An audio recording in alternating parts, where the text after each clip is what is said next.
Bem, eu tenho a honra de apresentar a nossa plenarista de hoje, uma pessoa muito querida para mim, professora Rosiane de Freitas, que além de ser uma amiga, uma pessoa que eu admiro demais, uma pessoa que eu admiro por escalar o Pão de Açúcar, a gente deve dizer, mas não só por isso, né? Pelo trabalho que a Rosiane tem, simplesmente incansável, eficiente em colocar a nossa sociedade sempre ativa aqui no Brasil e por fazê-la ser respeitada internacionalmente. Então, eu queria agradecer aqui publicamente a esse trabalho da Rosiane, que realmente tem sido um trabalho muito importante para a nossa sociedade.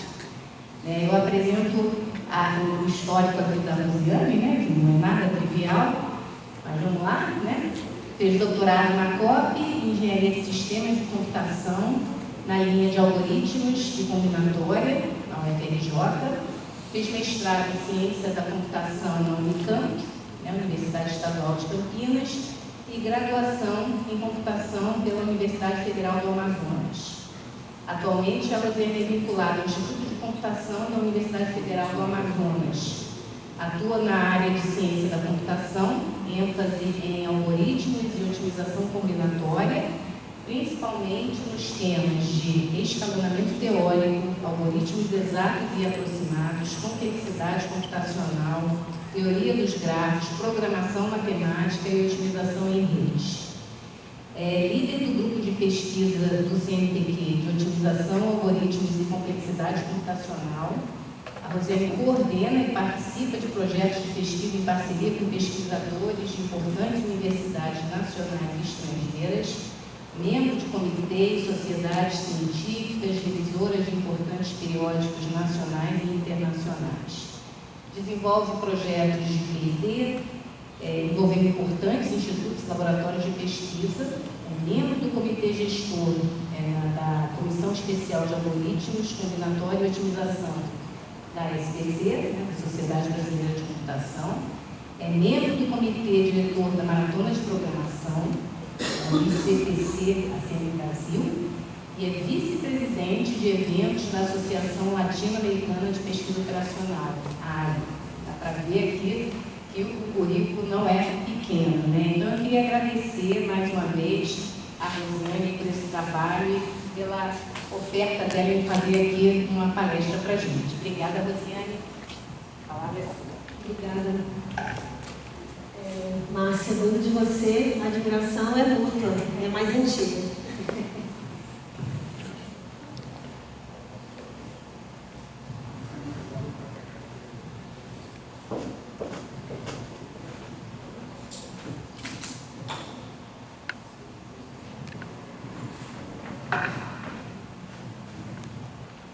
Obrigada pelas lindas palavras, Márcia.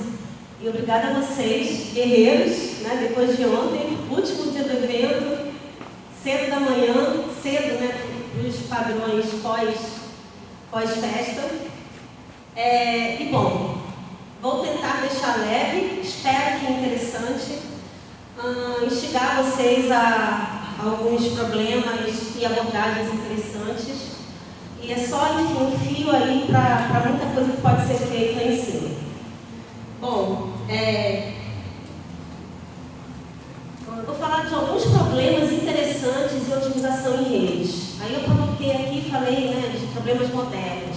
Né, não tão modernos assim, mas desconhecidos da grande maioria. E alguns conhecidos, né, vocês viram, eu vou tentar citar aqui, né, colegas palestrantes e outros, né, de vocês que apresentaram trabalhos envolvendo alguns dos tópicos que eu vou comentar aqui. Eu já tive uma apresentação muito interessante, mas eu vou falar um pouquinho para atualizar. Eu sou representante do Brasil no Congresso no Centro de Estudos Latino-Americano em Informática. E eu sou ex-vice-presidente da área. Agora está no meu lugar a Laura Baiense, colega da Márcia no Rio. Ela entrou agora, Márcia. Então, e aí, enfim, ela não pôde vir, né, tá com princípio de doença, então ela não pôde vir, mas ela está agora como vice-presidente. Na verdade, ela está na ALIO, no comitê, e o vice-presidente na AIFAS é um argentino, o Antônio... Não. Vou lembrar daqui a pouco. Maltoni. Antônio Maltoni, e não é argentino, é uruguai. Tá? Então ele está na AIFES representando a América Latina, no lugar que eu estava, e a Laura está compondo o comitê diretor da área, que é similar a Sobraco no Brasil, tem a área para a América Latina, né? Como o Maculan e outros, a Carol bem disse. E bem, eu atuo em algumas ações, com certeza tentando atrair e manter meninas, né, mulheres, em áreas de exatas, a gente fala STEM, né? Science, Technology, Engineering e Mathematics, e aí pesquisa operacional, essa área multidisciplinar cai bem nisso. A gente tem um movimento, a gente, né, está sempre, todo o SBPO, desde 2019, tem sempre uma palestrante que, com mais ou menos ênfase, a gente reúne as mulheres para um bate-papo. Né? A gente pretende fortalecer isso mais ainda. Bom, e as outras coisas ela já falou. Eu coordeno um grupo, né, do CNPq e, bom, esses tópicos aí são bem fundamentais, né, fundamentam a ciência da computação. Então, é a teoria da computação mais A, que a gente diz, né, A e B. A é aquela, a parte da teoria que resolve melhor, mas já pode ser resolvido por computador. A teoria B vai descobrir ainda o que pode ser resolvido ou não. Então, questão de computabilidade, máquinas teóricas, etc. A minha essência é a A, que é o algoritmo de otimização e complexidade computacional, mas também temos trabalhos com modelos de máquinas teóricas. Bom, esses são os tópicos, né? A Márcia já bem apresentou. Aqui é mais interessante, essa minha universidade, ela fica, né, em Manaus, né, no norte aqui do Brasil, no Amazonas, e fica dentro do terceiro maior fragmento de floresta em área urbana do mundo. É muito grande. E a área construída é grande, mas aqui parece que, enfim, só tem floresta, né? Bom, e aí tem o Instituto de Computação lá dentro. Mas eu sou, né, eu nasci no Rio de Janeiro, mas eu tenho descendência mineira. Meus pais são de Estela Feliz, está aqui, né? Bom, meus avós são de Marcos, Juiz de Fora, Mar de Espanha está aqui e Bicas está aqui, além de Vassouras do Rio. Mas então a minha descendência é mineira. É samba com torresmo, samba com pão de queijo, alguma coisa assim. Tá, mas voltando, então esse é o Instituto de Computação. Quero que vocês encontrem o erro. O erro ou o problema? O que tem de errado aqui? Isso aqui é bem comum, né? Isso aqui não é, né? É o web, né? Que a ênfase não é redes em computação, tem muita, mas tem uma aranha aqui. Caranguejeira não é das mais venenosas, né? Isso é fichinha. Mas tem outra coisa aqui. Voltando da pandemia, né? Os animais tomaram conta do campus. E aí, né? Ao sentar numa cadeira, tem uma cobrinha aqui, ó. Os animais tomaram conta, simplesmente. Então, tem vários casos, né, de telhado desabou porque cobra grande, ou bicho grande. Mas, assim, é uma área enorme, né, verde. Então, é normal encontrar bichos, cada vez menos. Mas, na volta da pandemia, um festival. E que bom, né? Que bom com devido cuidado. Tiveram picadas, né, tudo certo. Bom, eu vou pontuar aqui, no final eu falo mais. Mas tem algumas oportunidades de pesquisa. Manaus e a região amazônica, né? É fonte de fomento, além dos nacionais, tem alguns específicos para a região, por conta da Zona Franca, né? De Manaus, e lei de informática específica. E bom, e aí a gente consegue algumas oportunidades de ter um pós-doc melhor, como vários outros, né? Com Embrapi, etc. E também mestrado, doutorado com um valor duplo de bolsa. Depois eu comento um pouquinho melhor. São várias multinacionais que a gente tem parceria. Eu, particularmente, tenho com algumas, mas eu coordeno um grande projeto com a Motorola. Vou falar depois um pouquinho. Bom, Manaus tem mais de 2 milhões de habitantes, né? Tem várias coisas que vocês veem aqui produzidas no polo industrial. Está cada vez mais, não é só mão de obra para, enfim, trazer as coisas para só montar, né? Tem um investimento muito grande em pesquisa. E bom, nós somos programa de pós-graduação 6. É também fruto, né, desse esforço todo da região de criar, né? E não só receber coisas prontas. Bom.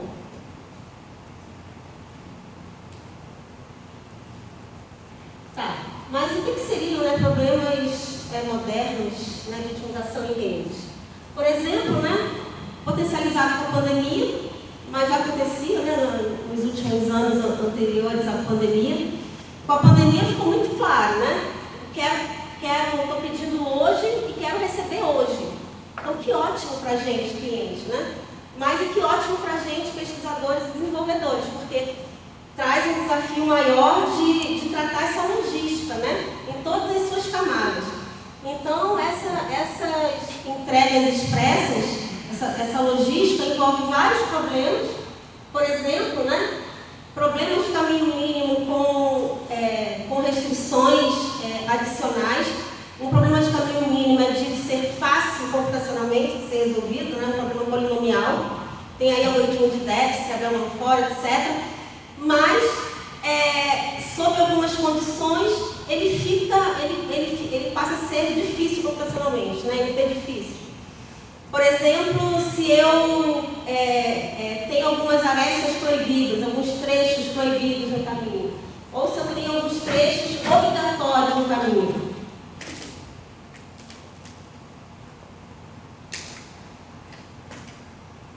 E também, por exemplo, todo mundo usa o Waze, o Google Maps, né? Então, eu estou calculando o caminho daqui, né? Vou para a universidade e que se calcula o caminho mínimo, mas centenas, né? Milhares de pessoas calculando o caminho mínimo, mesmo sendo polinomial, né, tem um custo absurdo. Então, tem técnicas diversas como só recalcular, eu estou indo, mas aí teve um acidente, em determinado trecho, tem lá, né, uma rede social, tem uma forma de, olha, tem um acidente. Espera-se algumas vezes para dizer que tem um acidente, aí o sistema pergunta, estão dizendo que tem um acidente ali, tem acidente mesmo? E aí, após algumas confirmações, tem lá uma maneira, né, de se calcular isso, ele entende, né, o sistema entende que tem uma obstrução que vai levar mais tempo, e aí, bom, né, se for o caso, calcula outra, né, uma rota alternativa, mas só localmente, né, então algoritmos online, desse tipo local. Então, para muitos, né, para muitas requisições de caminho mínimo, recalcular só um trecho específico ou trechos específicos tem um ganho grande aí de performance do sistema, desempenho do sistema. Então, é um exemplo. Bom, e vários outros, né? E aqui tem a possibilidade de se trabalhar com grafos dinâmicos, com restrições temporais, né? Dado que essas questões, né, da variação do tempo é grande. E aí, nessa mesma linha, né, problema de roteamento, seja problema de roteamento em rede de computadores, estou enviando e-mail para outro lugar, né, tem os protocolos de roteamento, que a base são algoritmos de caminho mínimo, principalmente Bellman-Formas, enfim, né, com modificações para aplicação, né, do roteamento em redes específicos, mas problemas de roteamento de veículos, né, e que agora a gente tem um maior interesse, tem sido cada vez mais estudado e aplicado, variações do VRP, né, do Vehicle Routing Problem, para tratar questões, né, restrições dinâmicas e estocásticas, né, mais a fundo e a gente conseguindo ter um melhor desempenho. Vou falar um pouquinho desse. E também, né, questões de cobertura e performance de redes móveis, né? Está aí o 5G posto, né? Para a maioria do Brasil ainda o 5G feito, mas, enfim, traz os desafios da gente conseguir trabalhar throughput, né? Conseguir enviar dados, né? Deslocar dados mais eficientemente, seja no computador de bordo, né? Em outros desafios de cidades inteligentes. E aqui é o mundo, né? Eu vou falar essencialmente de um problema que envolve essa categoria. Vou começar falando um pouquinho do VRP com restrições temporais, mas o foco vai ser aqui dentro. E bom, mais redes complexas Então, em modelagem molecular, em dinâmica molecular, você tem lá redes, né? Então, aí a COVID, o SARS-CoV-2 veio para isso. Tem um trabalho envolvendo predição estrutural de proteínas em geral, antes da pandemia. Carlinhos me arrastou para isso, mas aí acabou rendendo alguns bons frutos. E com a COVID, com o SARS-CoV-2, se mostrou o quão interessantes são abordagens diversas, né? E essa nossa abordagem. Aqui nesse não é o foco daqui, vou falar só rapidamente. No caso, todo mundo não queria saber como era o SARS-CoV-2, como era o formato dele, tridimensional, como é que era spike, né? Para poder entender melhor o funcionamento, é claro, aí processos bioquímicos, né, fisicoquímicos, tem camadas, né, de complexidade aí no processo, mas essencialmente uma base né, como é que é a estrutura básica do SARS-CoV-2. Né, tem duas formas, né, por cristalografia de raio-x e por ressonância magnética nuclear. A gente não consegue pegar a proteína, está aqui a proteína, ou está aqui o SARS-CoV-2, que é composta de milhares de proteínas, né? Então, a gente tem que ter alguma técnica de conseguir recuperar o máximo possível, né, usando, né, estratégias diversas. Cristalografia de raio-x é um processo demorado, é mais fidedigno, mas cheio de caixinhas pretas, em que a gente, de computação, pesquisa operacional, né, computação dentro da área multidisciplinar, eu sempre gosto de falar, porque quando falar sou de pesquisa operacional, sou, né, mas da vertente de computação. Então, tem cristalografia de raio-x e tem ressonância magnética nuclear, em que a gente só consegue pegar os átomos e algumas distâncias que são maiores do que 0,6 angstroms. Então, qual que é o desafio? Eu preciso reconstruir, respeitando as distâncias que eu consegui pegar, né, e reconstruir tudo da forma mais fidedigna possível. Se eu conheço todas as distâncias, é um problema geométrico, né? Se eu tenho todas as distâncias, estipular o x, y, z é fácil computacionalmente e matematicamente, né? Polinomial é o problema.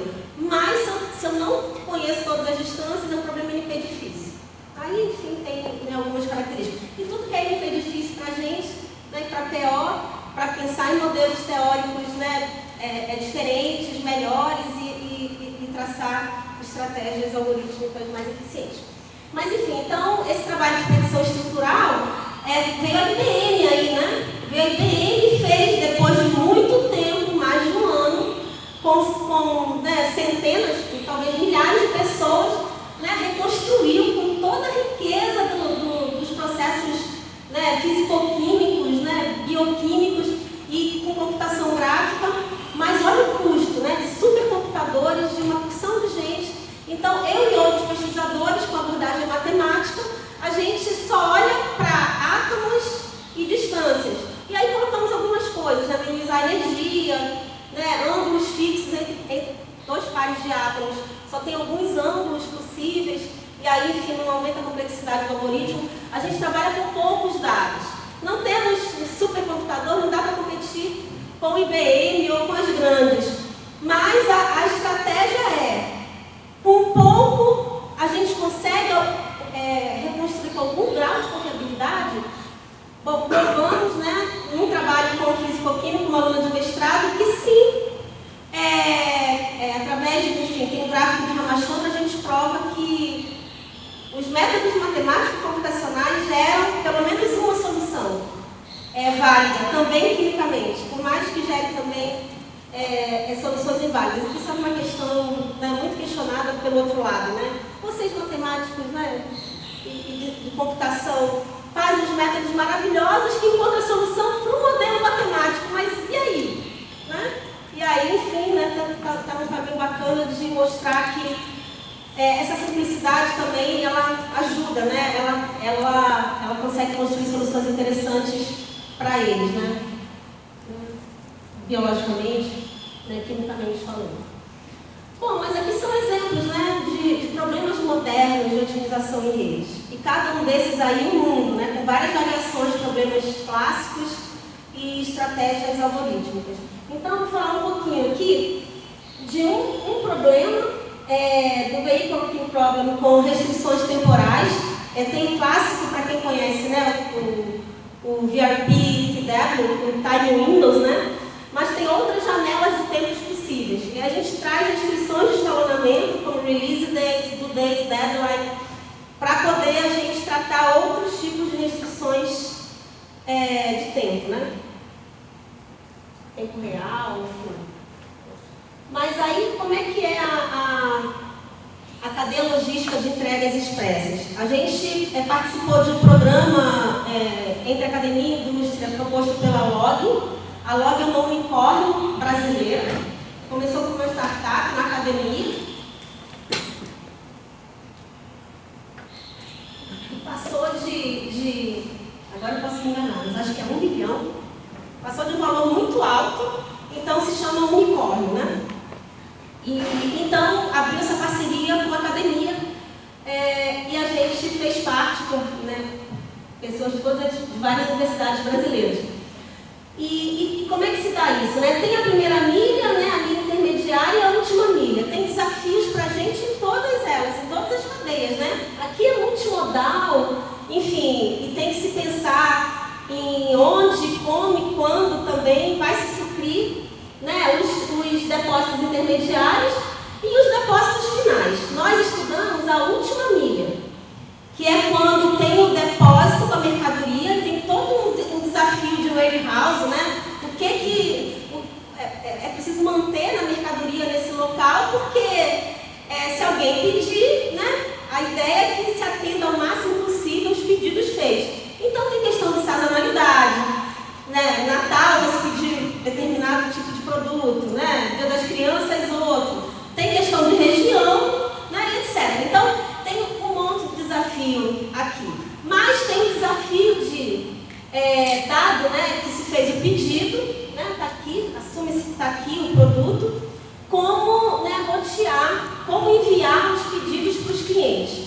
E aí, bom, quando a gente não, até há pouco tempo, né, alguns anos, a gente, né, o mercado sempre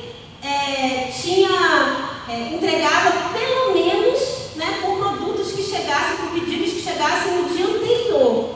Então a gente ia fazer o roteamento conhecendo tudo que se tinha para poder entregar.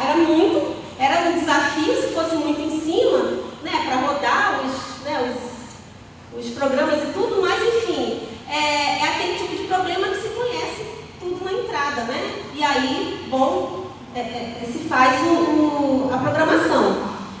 Mas nesse caso, já tem alguns pedidos anteriores e tem pedidos que chegam em tempo real, né? Chegam ao longo do dia. Então tem desafios do tipo, eu vou sair com o caminhão um pouquinho mais vazio, será que não vai chegar um pedido? E aí o caminhão para aquela região, né, o carro, o veículo para aquela região já saiu? Ou será que eu vou esperar aqui e vou acabar comprometendo a entrega das janelas de tempo, né? Por quê? Porque eu sou cliente, né? Comprei alguma coisa agora, 9 e pouco da manhã, mas olha, eu quero que me entregue entre 1 e 5 da tarde. Claro, né? Nem todo lugar, desculpa, vai permitir isso, mas a ideia é que a empresa, né, a indústria quer fornecer essas possibilidades, né? Então a gente, agora do lado desenvolvedor, pesquisadora, quer, né, prover, né, soluções que atendam esse desafio, né, essas janelas de tempo. Então, esse desafio aqui passou a ser dinâmico, né? E outra, muitos veículos também diferentes. É muito comum ter moto, por exemplo, para os grandes centros, né? Em alguns lugares já tem drone, e os veículos mais tradicionais, né, com uma carroça e tudo. E a gente tem que rotear, né, tem que prover a solução para rotear, no sentido de usar os recursos gestíveis que se tem, né, os veículos, e atender os clientes. E a LOG, como várias outras, né, está no sistema de uberização, né? Então, os veículos, eles são terceirizados, né? Quem tem um veículo, né, uma pequena transportadora e tudo, se cadastra. Claro que tem ali, né, um mínimo de rigor e a documentação toda para poder se cadastrar, mas aí, então, eles têm gente para entregar em todo... Está se expandindo, né, não está em todo o Brasil. Não sei dizer dizer agora se está em todo o Brasil, mas assim, nas capitais e nas grandes cidades estavam entregando. Então é um correio privado. Enfim, tem muita coisa para melhorar, mas o bacana é que começou na academia, como várias outras, né, startups, e é uma das grandes, né? O unicórnio já está, né, internacionalizado. E não sei se vocês conhecem, mas estava lá o Maldonado, José Maldonado da USP São Carlos. Então ele que fez esse trabalho de aproximar a academia e a indústria, mas ele já saiu, passou uns 3 anos, né? Fez um trabalho belíssimo e saiu. Nem sei como é que vai ficar essa parceria, os projetos terminaram e estão dizendo que vai ter um novo edital, mas não foi ainda renovado. Bom, mas então é essa questão, né? Nosso interesse é essa última milha, mas novamente tem desafios em todos os lugares. Então os problemas são revisitados, né? Aqui o problema do caixeiro do roteamento de veículos, né? Que é uma generalização do caixeiro viajante. Assisti várias palestras que falaram sobre, eu não vou me estender, mas aquela ideia de ter vários veículos, cada um faz o caixeiro viajante. Sai da cidade, passa exatamente uma vez em cada ponto de interesse, cada ponto da rede, do gráfico, e volta para buscar mais mercadoria, né? Volta para o depósito. E aí tem variações diversas. A mais comum tem que ser capacitado, né? Os veículos têm uma determinada capacidade, né? É o Capacitated Vehicle Lifting Problem. E, bom, a frota pode ser heterogênea, e tem uma série de variações, e vocês mesmos já viram aqui alguns trabalhos sobre. E tem essa variação que é a janela de tempo, como eu falei. Mas a janela de tempo, esse TW aí, conhecido na literatura, com instâncias, né, de benchmark de Solomon, conhecidas, é um intervalo associado ao vértice, ao cliente que vai receber a mercadoria. Então, eu tenho que rotear. Nesse caso aí, eu vou ter que respeitar esse roteamento para passar naquela janela de tempo, né? Dificulta bastante, mas é associado ao cliente, ao vértice, né? Ao nó da rede. E aí, esse aí é o mais antigo dessas, né, com essas restrições temporais. E tem bastante coisa sobre. Mas ainda há espaço para melhorias. A gente... Vou comentar um pouquinho aqui na frente. Aqui. A gente, nessa parceria com a Log, a gente adaptou algumas instâncias, eles não tinham. A Log tem o Log Bud, é um benchmark de cidades brasileiras. Tem Rio de Janeiro, uma cidade do Pará e Brasília.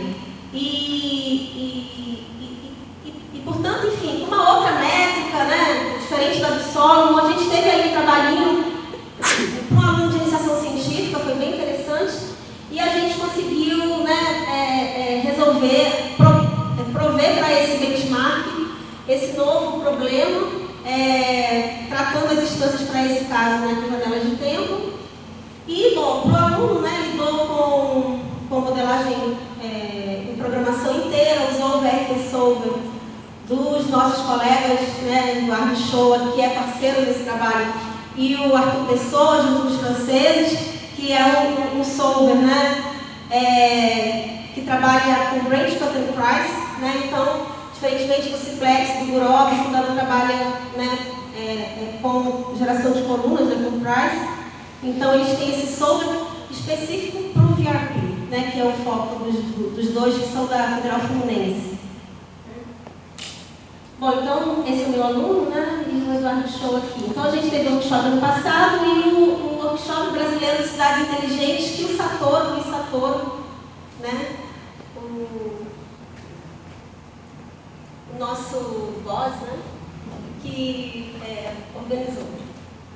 Bom, e aí, agora, tem...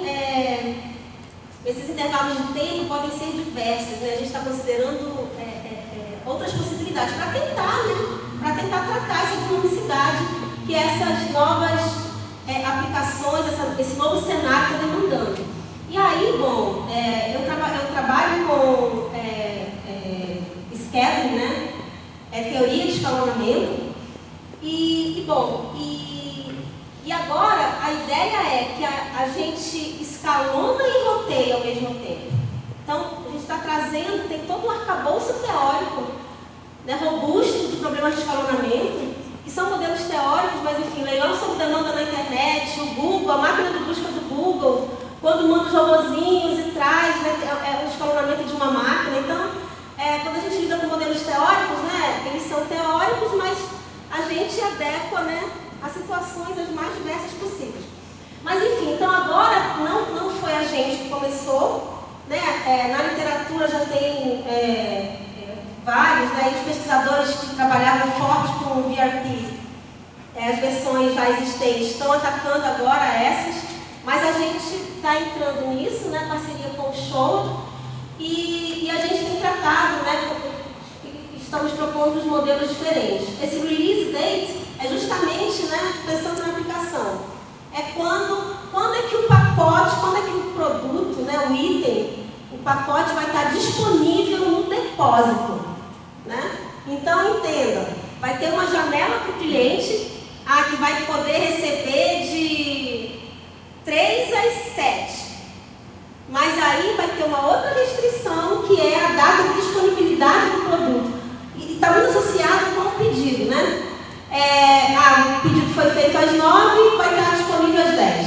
Né? Então a data de disponibilidade é 10 horas. Sei lá, para empacotar e tudo, né? Assumindo que ele está lá no depósito. E tem, né, as datas de término, né? E que aí em inglês tem diferença, né? Deadline é uma data obrigatória, due date é uma data de término sugerida. Então, geralmente, você pode, é uma restrição fraca, né? Você pode descumpri-lo, e aí, claro, né, para fazer sentido ela existir, tem que ter alguma penalidade associada na função objetivo, por exemplo, né? Uma restrição, mas geralmente na função objetivo. Então, por exemplo, a log, ela pede, né, o funcionamento dela é para entregar até as 7 da noite, mas preferencialmente quer que entregue até as 5 da tarde. Então, né, a due date é 5 e o deadline seria 7. Né? E aí, vejam, né, tem restrições da empresa, tem restrições do cliente. Então, a gente pode, né, brincar ou gerar camadas aí de intervalos, né, para tentar resolver melhor situações possíveis, o que a gente desejaria, né, viabilizar a gente, pesquisador, desenvolvedor e a indústria, né, disponibilizar para o cliente.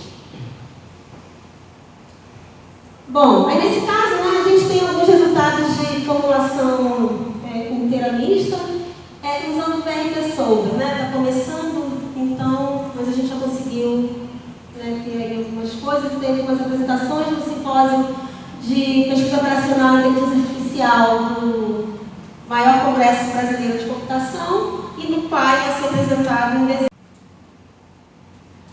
E a gente também, né, muito motivado por um evento de grafos, né, que a gente faz parte, e sobre classes de grafos. Então, como é que ficaria o roteamento de veículos para classes de grafos? E aí tem alguns resultados na literatura. Ficou muito interessante com intervalos de tempo trabalhar com grafos e levar para a rotulação, um caso mais geral de coloração de grafos. E aí tem alguns resultados para linha, né, para uma cadeia, um path, né, um caminho.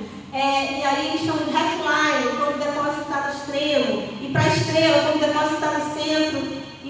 Então tem alguns casos, claro, que fica fácil fazer, mas a ideia é tentar, né, verificar para classes de grafos mais robustas. Né? Se eu provar que o grafo não tem ciclo ímpar, se eu provar que o gráfico que modela a minha cidade ou a região de entrega é um gráfico de partido.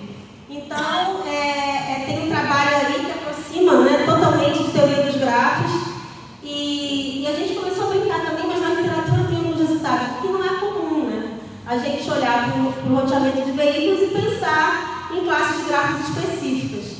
Né? Mas tem o grupo francês e o grupo canadense, né, tradicionais em routing, tem alguns resultados bem básicos para grafos. Então a gente pegou e está conseguindo estender, porque eles fizeram algo tipo assim, para começar, né? Então tem um mundo aí também. Tá? Então o pessoal de teoria dos grafos, Santos para cá está aqui, Márcia Capelli, não sei se está aí, mas enfim. A ideia é dar uns ponteiros, né? Mas enfim, agora eu vou falar, não vou entrar, aqui está mais pesado, mas eu vou tentar problema, né, o min-max, né, minimizar o maior canal a ser alocado numa rede móvel sem fio. Então, o Chain Assignment Problem. Tem variações, né, desse problema, mas eu vou falar mais de um caso, né, específico. E aí, bom, como relacionar com coloração, problema de coloração, com o conceito de geometria de distâncias, uma outra forma de modelar teoricamente, e, bom, abordagem de combinatória poliédrica e formulação, né, e programação inteira mista. Bom, mas do que se trata, né? Então, eu estou aqui fazendo a minha ligação, né? Estou aqui com o meu celular fazendo uma ligação, eu demando, né? Vou acessar a antena mais próxima. Eu e vários outros que estiverem na região de cobertura daquela antena. Bom, para começar, tem um problema que precede esse, né? Que é o de cobertura. Então, onde é que eu vou? É um problema de facility location, né? Onde é que eu vou colocar as antenas na cidade, né? Isso precede o que eu vou falar. Mas também é outro problema interessante e que tem agora novas camadas, porque agora as antenas podem ser móveis, né? Não fixas. Mas, enfim, falando lá do caso fixo, por exemplo, eu quero cobrir, né, de sinal toda a cidade, mas a empresa quer gastar o mínimo possível, porque senão ela colocaria várias antenas que tivessem interseção boa, grande, né? Mas eles não fazem isso, né? O local tem pouca gente, ou tem, sei lá, né, as camadas, né, mais baixas da população, tem buracos negros, né? Na UFAM tem buraco negro, né? Então, ligação a gente fica lá, né, procurando. Em outros lugares eles deixam interseção para poder, né, lugares muito movimentados. Mas aí o problema é onde é que vai colocar as antenas, né? Não dá para tirar um bairro para colocar a antena, né? Vai custar muito colocar aquela antena ali. Então, o problema não é limpinho, qual, né, tem uma região, vou colocar as antenas para cobrir. Não, vai ter que ter restrições, né, falando da aplicação real, restrições associadas à cidade. Aqui já é o segundo passo, já tem as antenas, né? E eu estou falando aqui do caso de antenas fixas, tá? Então tem as antenas, eu faço uma ligação, né? E eu vou ser atendida, né, por uma empresa, né, numa antena. E as empresas, elas recebem, né, uma faixa, né? Um recurso restrito, vivo, TIM, etc. E elas precisam, elas querem otimizar aquele uso, né? Então, quando eu discretizo essa faixa, né, eu tenho os canais, né? Então, quando eu faço uma ligação, eu vou ter alocado para mim um canal. E assim todos os outros, né? E aí a gente está concorrendo, de modo, né, a gente acessar outra pessoa que está em outra antena com outro canal. Tem várias variações desse problema. Teoricamente, né, limpando, deixando difícil o suficiente, mas limpando de restrições menores, tem os 4 problemas clássicos. Eu posso querer minimizar a interferência, mas não evitá-la. Aí eu posso querer evitar a interferência totalmente. Eu posso querer minimizar o maior canal a ser usado. E tem outras funções objetivas também. Mas nesse caso aqui, então, falando, eu tenho as antenas, eu tenho uma restrição, né, de distância geográfica ou tecnológica, tá? As antenas têm uma certa capacidade, né? Tem um diâmetro aqui que o sinal delas alcança, e a ideia é não tentar, né, que elas tenham interferência. Deseja-se ter, tem muitas tecnologias associadas, né, tem extensão, vou falar bem básico, até porque eu não sou de telecomunicações, não me interessa esses detalhes, eu interfacei com quem mas assim, só para que entenda que tem várias complexidades que daí para a gente não vai ser de interesse, né? No nosso caso, tem as antenas, tem uma distância tecnológica, né, pode ser geográfica, associada aqui entre elas, e tem a necessidade de se fazer as ligações, as chamadas, de se alocar canais, né? Eu aloco aqui, vou fazer uma chamada, o outro lá, né, recebe, tem um canal alocado também. Então, e aí o recurso é restrito, né? Então, como atender da melhor maneira essas pessoas, né, a população em ligação, com maior qualidade, respeitando essas restrições. Então, tem trabalhos aí muito objetivos multi-objetivo também, por exemplo, isso é multi-objetivo. Aqui está mais básico e difícil o suficiente. É o problema clássico. Então, o que a gente quer é alocar fazer chamadas, né, alocar os canais, tal que a diferença em módulo, né, se aqui eu aloquei o canal 3, aqui eu aloquei o canal 2, a diferença em módulo tem que ser maior ou igual do que o valor da antena. Né, aqui no caso, vou mostrar aqui um exemplo. Né, aqui eu aloquei o canal 6, aqui o 2. Né? 6 menos 2 em módulo, 2 menos 6 em módulo, é maior ou igual a 4. Tá? E aí eu tenho que fazer isso para todos.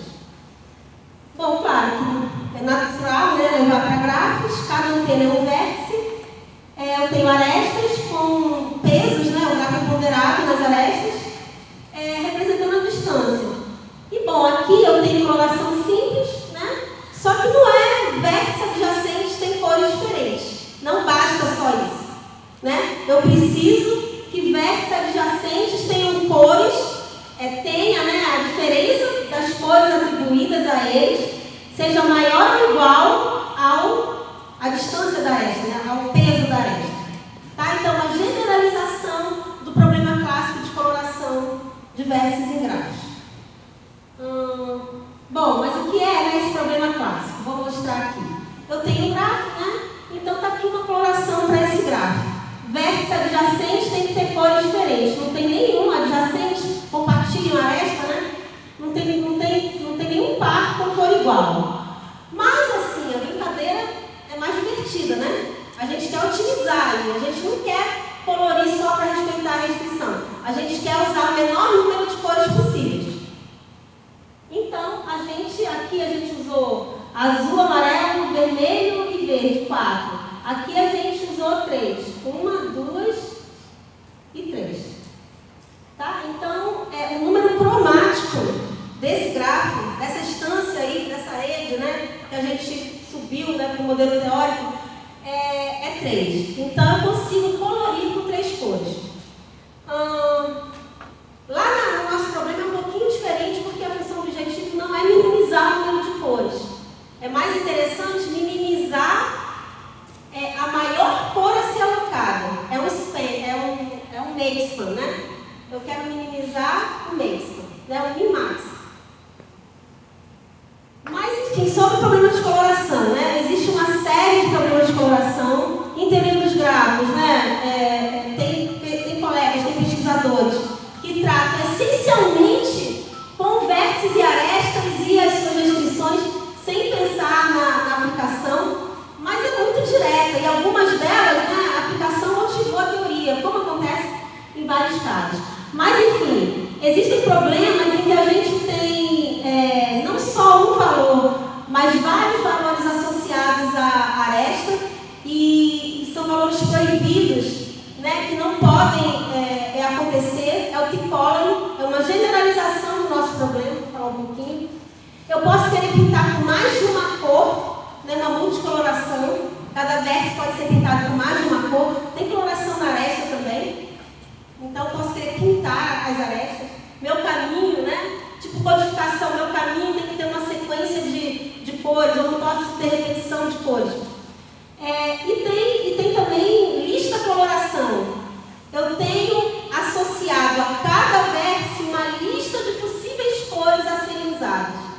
Então vejam, né, que tem umas camadas aí que vai complicando o problema. Eu vou já associar ao nosso caso. Mas enfim, existe essa variação, né, do T-color, né, que enfim, a diferença em módulo, né, das cores associadas a 2 vértices adjacentes não pode pertencer a um conjunto proibido de cores. Esse problema é bem geral. E vejam que o problema clássico da coloração de vértices, né, a color, ele pode ser expresso assim: vértice adjacente tem que ter cores diferentes. Significa isso aqui. A diferença em módulo das cores atribuídas a vértice adjacente tem que ser maior ou igual a 1. Tá? Aí a gente vê muito claramente como é semelhante a esse outro que eu comentei.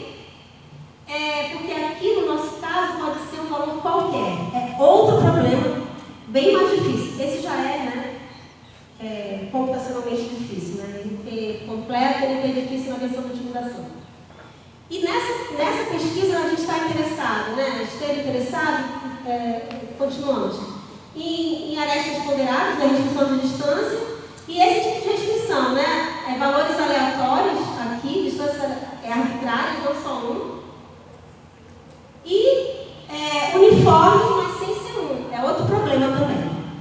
E não só isso, mas também com questões de factibilidade e otimalidade. Não só com maior e igual, mas também com menor igual e igual. E bom, e aplicar, né, todo o nosso ferramental teórico, né, a gente tem as ferramentas tecnológicas, nós temos as nossas teóricas e elas duas andam juntos. Então tentar olhar o problema de todos os modos, né, um olhar sempre agrega valor ao outro. E para os alunos, né, do mestrado, doutorado, isso também é bacana. Sempre que possível, né, para não deixar ficar abrangente demais, porque dá uma maturidade, né, em relação ao arcabouço teórico que a gente tem. Esse aluno pode fazer desde a iniciação científica, tem 2 alunos envolvidos, mais um que foi o primeiro, orientado pelo Maculan, porque primeiro ele foi trabalhar com o aluno do doutorado do Maculan, o único aluno que o Maculan não defendeu o doutorado, que ele falou, que o aluno desistiu, e esse aluno, né, continuou e rendeu muitos frutos. Mas, enfim, então a função objetiva que a gente quer não é minimizar o número de canais, o número de cores, né, para pintar o gráfico. É o número de canais para poder fazer funcionar ali, né, as chamadas. A gente quer minimizar a maior cor usada. Quer que o maior canal a ser atribuído seja o menor possível. Eu tenho uma faixa restrita, eu quero que a menor cor, o menor canal seja o menor possível. A gente está minimizando também, mas a gente está evitando buracos, né? A gente quer que a maior cor usada seja o menor possível. E bom, né? Nós propusemos com isso uma hierarquia de problemas de coloração no trabalho de teoria dos gráficos, como já em Swazi-Fitter, que chamamos, né, de Distance Coloring Problems. E na literatura, essa versão aqui, essa variação, ela é conhecida como Bandwidth Coloring Problem, Channel Assignment Coloring Problem, Generalized Coloring Problem, e aí tem a versão mais geral, que é o T-Coloring, e tem a clássica, que é o K-Coloring, né? O VCP, o Vertex Coloring Problem. E o bacana aqui é que esse Bandwidth Coloring Problem surgiu como um desafio do IMAX. Ano passado, teve um que concorreu à melhor tese, não sei se tiveram outros, mas teve um aluno que concorreu na melhor tese que ganhou, né, o 3º lugar no challenge do IMAX sobre VRP, Vehicle Routine Problem, que os colegas, né, o Show, parceiro e outros estavam fazendo. E aqui teve um outro, esses concursos são bem, esses challenges são bem famosos, teve um de colorações especiais, e aí surgiu esse termo com o Michael Trick, né, lá da Carnegie Mellon, que foi presidente da IFAS, e outros. Mas enfim, aí tem algumas publicações na ITOR, como é que o Maculan fala? Hairo. É na Hairo, né, mas é francesa. E bom, e alguns eventos também. Então, e aí essa parceria, né, tem outros envolvidos, eu mantive a essência, né, com esse meu aluno, que foi orientado pelo Maculan, e o Jaime, em teoria dos gráficos, o Javier Marrero, que é especialista em combinatória poliédrica, então a gente tem alguns resultados em combinatória poliédrica.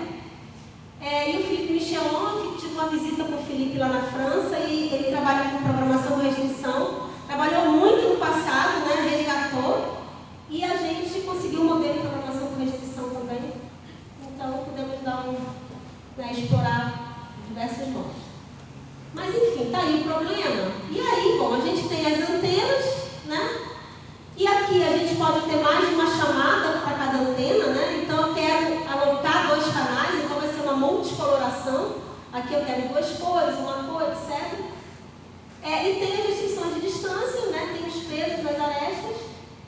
E eu tenho uma lista de canais disponíveis em cada vértice. É uma lista coloração. É uma lista multicoloração. Para vocês verem que assim, essa invenção de moda de coloração. tem aplicação direta aqui, por exemplo, na riqueza que se quer nesse processo de alocar canastra. Bom, está aqui uma solução, né? As duas cores alocadas, todas as duas, né, tem que respeitar a distância. Aqui no caso, né, a diferença absoluta tem que ser maior ou igual à distância aqui, né? Então 4 menos 1, 4 menos 2, e assim para todos os outros. E bom, e isso, na verdade, não começou em teoria dos grafos, né? Essa brincadeira começou com o Hale em 80, motivado por um problema de telecomunicações. Então, ele não chamou de T-coloring, mas depois foi cunhado dessa forma. E bom. E aí agora eu vou mostrar um pouquinho de como que a gente pode, esse olhar aqui, né? Eu mostrei em grafos, mas aí a gente trabalhou também com geometria de distâncias. Por que isso aqui? É uma teoria interessante, e a gente tem um modelo de variável em que a variável é um segmento de reta. Então, que aproveita totalmente essa modelagem. Mas, enfim, aqui qual que é a brincadeira? Qual que é a solução em geometria de distâncias? Eu quero embutir, né, embeber esse grafo no R1. Então, uma solução, então, em geometria de distâncias é o quê? Cada ponto, cada cor, ou cada ponto em que eu embeber esse grafo na linha, né? Eu vou ter que respeitar a distância. Então, se aqui é 1 e aqui... Cadê o 4? Aqui é 1 e aqui é 2. 2 menos 1, né? A distância tem que ser pelo menos, né? Tem que ser 1, no caso, não poderia ser mesmo. É 1. Aqui está 1 e aqui, deixa eu pegar isso, está 5. 5 menos 1, né? Mas cadê o 1 e o 2? 5 menos 1, aqui deu igual, tá? Mas poderia ser alguma diferença maior. Então é a mesma solução, né? Só que eu estou enxergando ali desse modo. Né? Eu estou usando, vou passar aqui, depois eu volto. Eu estou enxergando não o gráfico, mas eu estou enxergando um conjunto.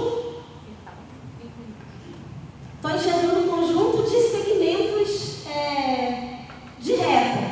E aí a minha solução eu quero unir esses segmentos de reta de modo que só tem interseção nos extremos, se houver. Se a gente tem casos de multimídia, tem interseção, pode haver alguma interseção interna, tá? Para modelar questões de multimídia, por exemplo. Mas então esse é o meu modelo. E aí a gente, enfim, né, propôs alguns problemas, né? O problema com a igualdade, como eu falei, o problema com a igualdade e valores uniformes. E nesse caso, a prova foi simples de NP Completude, né? Que o problema é difícil computacionalmente, se baseando numa outra prova, né? Dá o algoritmo não polinomial para dizer, está aqui uma solução. Eu consigo provar que é uma solução em tempo polinomial? Sim ou não? Então, a gente consegue. E a redução, né, para provar a NP dificuldade foi através do embeddability. Tá? Mas aí, enfim. Deixa eu dar um pouquinho. Tem alguns resultados em grafos, eu vou falar aqui, mas em grafos, o problema que tenha valores uniformes. Se o gráfico for bipartido, a solução é trivial, porque basta que eu dê... as soluções são uniformes, né? É sempre a mesma, diferente de 1, mas sempre a mesma. Então, basta que eu dê, né, o valor 1 e 1 mais o valor da distância. Isso cabe para todos os gráficos bipartidos, né? Que não tenha ciclo ímpar. No caso de ciclo ímpar, complica. Tem casos que tem solução, tem casos que não tem. Então, a gente está tentando, né? Mas trabalhar a distribuição dos valores para tentar encontrar padrões que indiquem quando, que no caso do ciclo ímpar tem sempre solução e quando não tem. Vamos para a árvore, enfim. E aqui a redução pelo problema da partição, mas eu vou passar só para pontuar que existe, né? E aí, bom, tratamos o problema, né?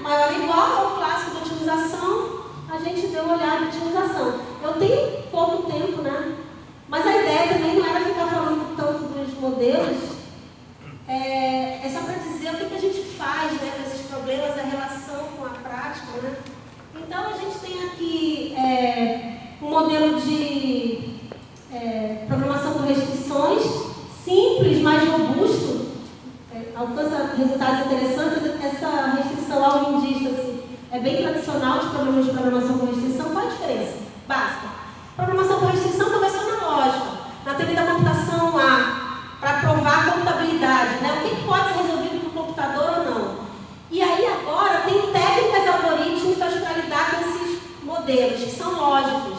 Vai ter eis e ous, negações, e aí tem técnicas de filtragem, de domínio, propagação, e tem solvers, tal como tem o Simplex, o Grob. O Simplex tem o CPU Optimizer dentro, que é para essa questão.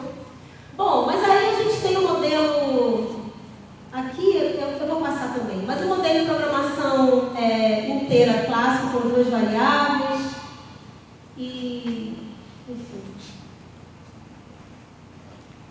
E a gente conseguiu reduzir para uma só. Simples também, são técnicas que bem conhecidas na literatura, nesse caso. E aí aqui talvez o mais interessante, né? A gente tem um modelo baseado em orientação, aí ao invés de ficar mostrando aqui, o modelo de orientação é esse, assim, a gente tem as variáveis de decisão, né? Relacionadas aos vértices, né? E aqui as cores atribuídas, e as variáveis que indicam, né? Se está com a orientação, a solução está com a orientação indicada ou não. Então, de 1 para 2, está de 1 para 2, tá, então é 1. 3 para 4, está de 3 para 4, não, está de 4 para 3 essa solução. Então é 0. Então, a gente fez um modelo baseado em orientação. O Javier Marrero tinha esse modelo para outro caso, e aí, quando ele viu a apresentação, ele enxergou, acho que dá. E a gente foi trabalhar e foi o primeiro trabalho em conjunto. O outro é o da restrição, a variável que é o segmento de reta. Bom, e aí a gente brincou um pouquinho também de combinatória poliédrica, né? A combinatória poliédrica é quando a gente, outro modelo, a gente enxerga a geometria do problema, a geometria das restrições da função objetivo, né? Das restrições para definir ali o politopo. A gente provou que o politopo, nesse caso do modelo de orientação, tem dimensão cheia, e provamos algumas desigualdades válidas, né? Aqui vou falar rapidamente. O que é uma desigualdade de clique? Para um vértice, né? Se ele for vizinho a uma clique, eu consigo deixar a restrição mais forte. Ora, ele podia assumir o valor 0, né? Mas aqui ele vai assumir um valor maior, porque tem uma clique. Então eu estou pegando, né, 3, 1, 5, 1, 4, 1, claro, teve que provar isso. E toda vez que acontecer que um vértice, né, for vizinho a uma clique, eu consigo aplicar mais essa restrição, esse corte. Tá. E aí teve também para double click. Tá? E aí, se for vizinho a 2, tem uma outra restrição mais forte, um outro corte, a gente provou que é uma faceta do politopo. Bom, como já terminou, né? A gente aplicou para algumas instâncias de cidades e para instâncias difíceis, geômetro, aquele concurso da Next Challenge. E conseguimos encontrar limites superiores melhores e encontrar ótimo para instâncias que não tinham. Tá? Mas aí, enfim, não há apresentação sobre resultados disso. Se tivesse tempo, eu falaria, ou se tiver pergunta. Mas eu vou, então, terminar com isso aqui. A gente tem programa de pós-graduação nível 6, vai até 7. Então, a gente passou para 6 agora, fruto de muito esforço. Vai ser duro continuar, mas, enfim, né, tem colegas, né, que se dedicam à pesquisa a fundo, né, eu também tento. E aí a gente tem diversas oportunidades de pesquisa, como eu falei, mas tem particularmente um projeto com a Motorola. O sponsor ele é da Motorola, da matriz de Chicago, né, o Chaco Ivanov. E bom, e aí, enfim, o pós-doc, né, tem uma bolsa de 15 mil e tem essas possibilidades, né, para mestrado e doutorado também. Tem um kit associado, né, que vocês ganham. A gente agora, com a extensão do projeto, estamos implementando o fellowship, né, o estágio, na matriz, para trabalhar embarcado, né, eles têm lá laboratórios que lidam, né, tem material de hardware melhor, e então isso envolve. Mas o bacana, bom, aqui está o resumo do projeto, tem publicações, tem, enfim, é grande, eu coordeno esse projeto. E para quem quiser, tá aqui no e-mail geral, pode entrar em contato comigo. Tá? É de performance inteligente. Um minutinho só para falar. Além disso que eu falei, a gente lida com problemas de caminho mínimo restrito. A gente lida com esse problema agora aplicando situações de redes 5G. E a gente também trabalha com verificação formal de software, com programação com restrição. Tem um colega especialista em verificação formal de software, mas o que a gente faz? A gente já conseguiu reduzir o domínio das variáveis para passar para o verificador formal. Então, a gente reduz o tamanho do problema para ser verificado, né? Para verificar se tem algum problema de segurança, de integridade, vazamento de memória, etc. Ou seja, coisas muito práticas, mas o nosso olhar é mais aprofundado, né, aplicando o conceito de teóricos. Então, é isso. Obrigada. Obrigada.